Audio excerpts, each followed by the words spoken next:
the 16th and 17th centuries, Europe was going through hard times. The Reformation that took place before this time left ideas of individual liberty, which brought instability in the different countries.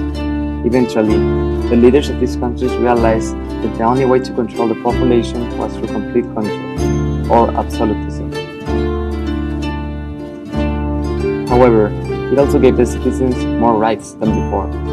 Some of the major countries involved in the absolutism movement were England, Austria, and Russia. Louis XIV of France ranks as one of the most remarkable monarchs in history. He reigned for 72 years. 54 of them he personally controlled French government. The 17th century is labeled as the age of Louis XIV.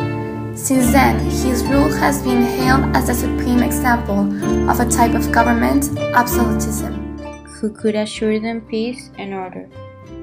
This fact was fully exploited by rulers of Spain, France, England, Russia, Austria, etc., to establish their absolute rule.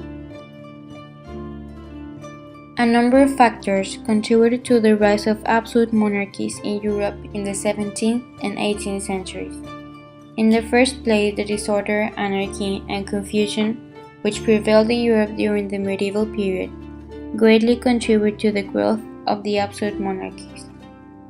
People were fed up with certain conditions, which caused them untold misery and were willing to be ruled by an absolute ruler. Secondly, as a result of the Crusades, the rulers and nobles of Europe came in contact with the East, where absolute monarchy was a common form of government. Thirdly, the great expansion in trade, commerce, industry, and the consequent rise of towns and cities also greatly contributed to the growth of the absolute monarchies in Europe.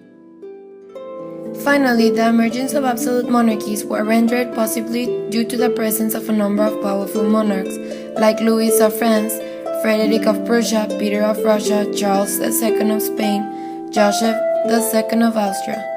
These rulers were waged numerous wars and brought glory of their respective states. In addition, they also attached great importance to the social, economic, and cultural upliftment of the people, which naturally won them their support and helped them establish their absolute rule.